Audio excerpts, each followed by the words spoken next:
Hey y'all, TPay Granny here. Well, I've gotta tell ya. I'm a little bit disappointed in our CEO Derek Capo today, and here's why. For one thing, he has turned this whole eFin distribution into one giant mess. He is clearly lost and confused about what to do, which must be very frustrating for him. But what he did today was inexcusable in my book. I'm from the old school where we treat others with respect and respect others' opinions even if we don't agree with them. And as CEO of a company, you would think that a person would have enough business sense not to publicly insult and cuss one of the members of his community out. But that is exactly what happened today. It all started when a TokenPay community member on Telegram threw out an idea about taking a survey to see how popular the eFin membership package would be among the members. And Derek Capo very publicly disagreed and then continued to belittle the member who made the suggestion. Here. Let's take a look. As you can see here, the member suggested, why don't we do a gauge of interest about the premium membership? I think a lot of people would not buy it. To which Derek responded, they do not have to buy. No one is forcing them to buy. I believe in choice. No buy, no problem. Buy and get benefits. The member then responded, I understand, but checking the interest of the people will tell much. Which in my opinion is a very valid point. I mean, what's a survey going to hurt? Maybe Derek's feelings when he finds out that his backtracking on giving TPay holders free eFin has blown up in his face. The member making the suggestion seemed happy enough to leave it alone and just watch and see what unfolds, and even stated that he wanted to just drop the whole thing on several occasions. But that didn't seem good enough for Derek. Can I tell you something, Randy? Derek started back in on him. Then he continued, before we launched TokenPay we were worried only 100 people would buy. If we asked, we would get no response. It was 130k people, meaning you never know until you fucking try. Got it? Now let me ask y'all a question. Is that any way to treat a member of your community who has just made an innocent suggestion? Oh wait. There's more. Randy responds to Derek, kind of. But I like analyzing data before I actually try. And to that Derek responds with, it's annoying to hear this because if you test and survey you become a coward and never take risks. So we made our decision and it is pretty final. Which is funny because that decision keeps changing daily and nobody, including Derek, seems to have any idea of how eFin distribution is actually going to work. Derek throws out some more babble about the membership before Randy responds to him saying, but taking risks with your own money or money from a business is kind of different. To which Derek responds, I treat it the same.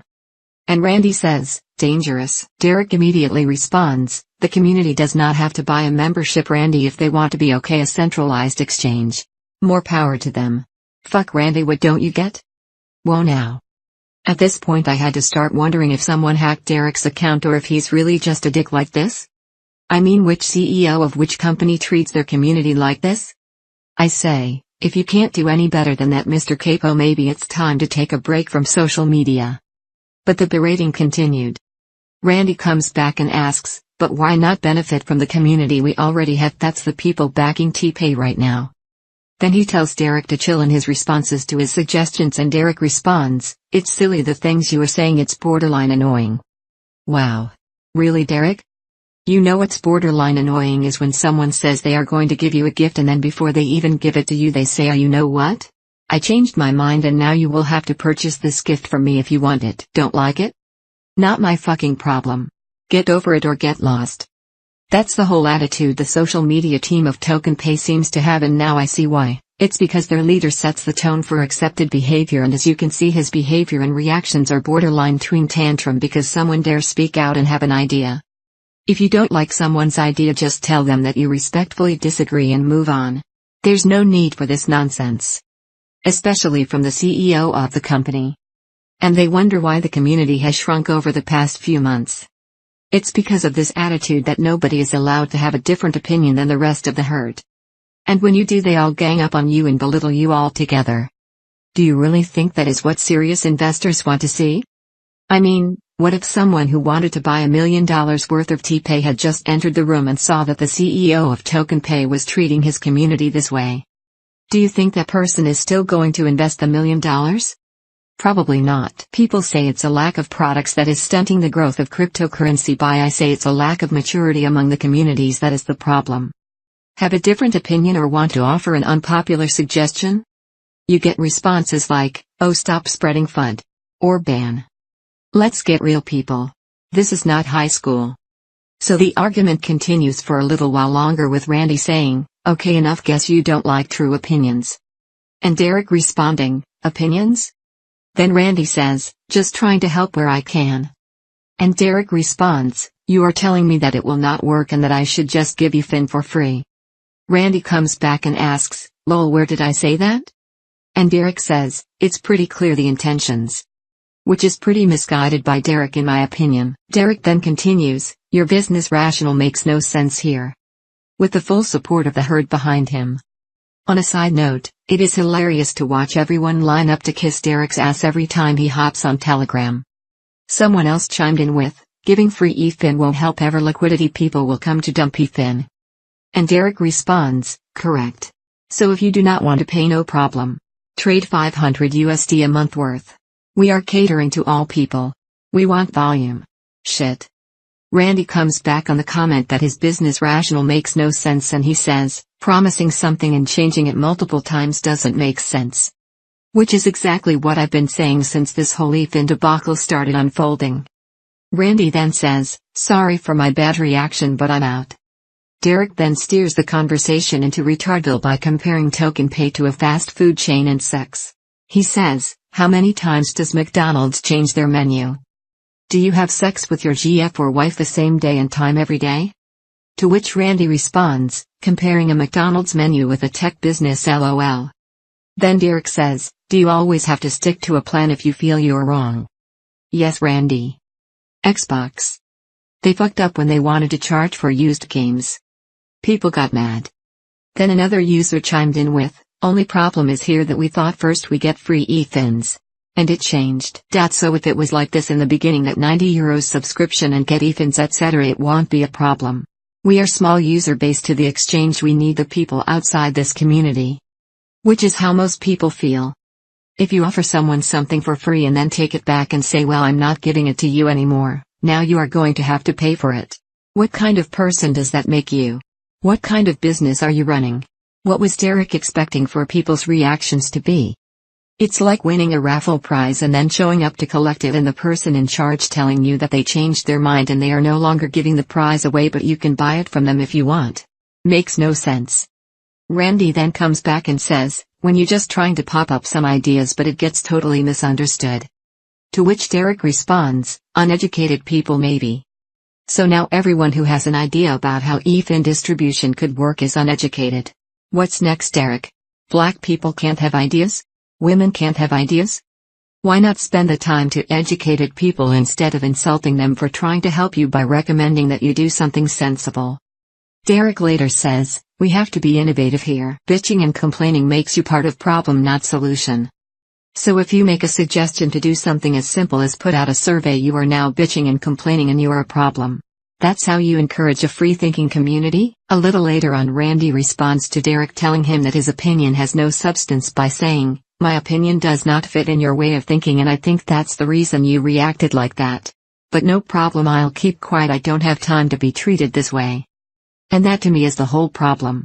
Derek doesn't seem to appreciate anyone's opinion that doesn't align with his way of thinking, and when someone has an opinion that differs from his, he starts acting like a teenage boy who just lost a game of Fortnite to a 10-year-old girl. Randy then comes back and says, "Just a simple why was enough. But some things you said just hurted my feelings and I think that's not the way you must treat people in public groups." I don't blame you, Randy. My feelings were hurt for you and I can't believe what I was reading in the response you were getting from the CEO of TokenPay. This is definitely not the way you treat people in public groups or anywhere for that matter. One of the admins of the group then tells Randy that he needs to have thick skin, to which Randy responds, "I don't care, Sacco. I'm not responsible for anything. But the status Derek had to me has totally fell to the ground, still look up to him." Derek then asks Randy, "Randy, how old are you? Why the hell does that even matter? How old are you, Derek? Because in this conversation you might as well be 14. Randy then says, he doesn't understand the problem. Then Derek says, "Serious question, not trying to be irate, but with age comes experience, and in life you will realize that life is not easy and decisions or choices sometimes have to be changed." But what Derek fails to realize is that he is the one who promised people free eFin and then backtracked on that promise and decided to charge them. At least that's the plan today. It could change by tomorrow though. Age is not the problem here, Derek. Indian giving is the problem. Randy then responds to Derek by saying, "It's all about the way you responded. Doesn't look good at all. I don't care about how I feel or what else regarding me. That's not the point. But enough now, it's not about me, just go on with the show." Again trying to get away from the conversation and take the focus off himself, which was never his intention to begin with. Derek just got his little feelings hurt and decided to make it personal. In effort to make people feel sorry for him, Derek later says, "Not sure when I will get back in Telegram. May take a break for the next month." He was probably hoping to evoke reactions like, "Oh no Derek, don't leave us. Please stay Derek. We need you to stick around," and insult the rest of the community that has ideas. What a bunch of BS. I hope he was being serious and keeps his ass off Telegram because he is not good at dealing with the community. Keep your ass off YouTube live streams too while you're at it, Derek. If you're not going to act excited about your own project and you're not going to make eye contact with the camera, then why even bother? He then follows his plea for sympathy by saying, "I do not want to hurt Randy anymore. I did enough damage today." I hope he really can see what he has done here today is bigger than some petty argument that he picked with one of his community members. And I hope he sees just how far-reaching the consequences are, because like I said, people who are serious about buying coins to support a project will easily turn around and walk away if they see this type of behavior coming from the CEO of the company, and I believe TokenPay already has enough problems to deal with. Anyway, I will still hold on to my TPay because I still believe that somehow they can pull off what they've stated in the roadmap. Unless that changes too, but after what I witnessed today, I have a little less faith in our fearless leader than I've ever had, and I'm absolutely disgusted by his behavior. What do you think? Was Derek Capo right to go after Randy the way he did? Let me know in the comments below. Make sure you are subscribed to my channel to get all of my latest updates and TokenPay news. And if you like this video, then give me a big old thumbs up. Remember to donate to the TPay Granny channel at the address located in the description of this video. Every TPay I get will be used to support this channel and keep me making videos. I'll see you all next time. TPay Granny out.